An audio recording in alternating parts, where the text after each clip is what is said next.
Miss হবে না আপনার পছন্দের টিভি শো। দেখুন জি5 অ্যাপে একদম ফ্রি। নিধি, তুমি 8 দিন ব্রত পালন করেছো, মায়ের পুজো করেছো। দেখো আজকে নবমী, কুমারী পুজো না করলে এই ব্রত পূর্ণ হবে না। পুজোটা করে নাও। ঠিক আছে, আমি পুজো করছি।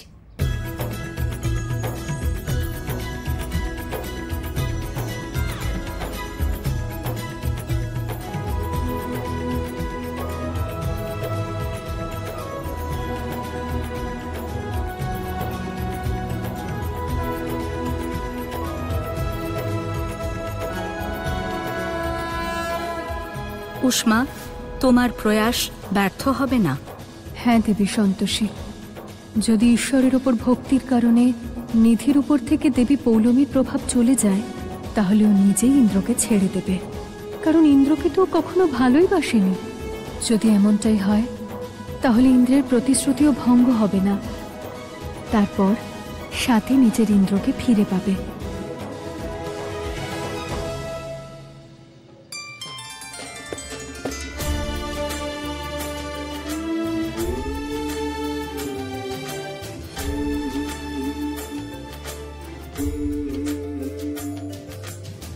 এই কি ব্যাপার গো, এত ঝগড়া করার পরেও আজকে তো খুব শান্ত মনে হচ্ছে।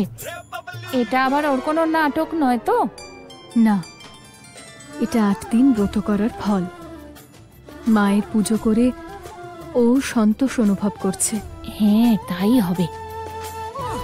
আমার ভক্ত নবমীর পুজো করতে পারে না। দেবী পৌলমী, মনে হচ্ছে দেবী সন্তোষী আপনার প্রভাব দুর্বল করে দিয়েছে।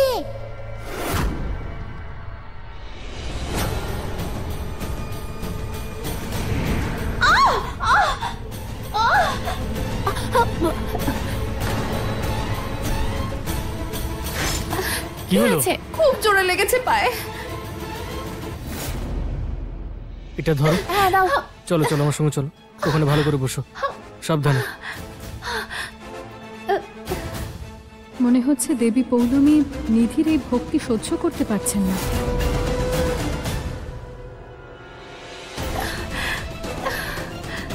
দেখি কোথায় লেগেছে। আরে মা, 10টা বেজে গেছে, পুজোর সময়ও শেষ হতে চলেছে। এবার আমি কি করব? দেবী পৌলমী নিজের ষড়যন্ত্রে সফল না হয়ে যান। তুমিও তো এই বাড়ির বৌমা, হ্যাঁ? যাও তুমি পুজোটা করো। হ্যাঁ, মা, আমি পূজা করছি।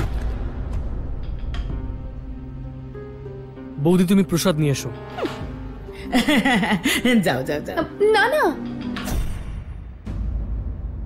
ব্রত যখন আমি করেছি তখন পুজোটা সম্পূর্ণ আমি করব।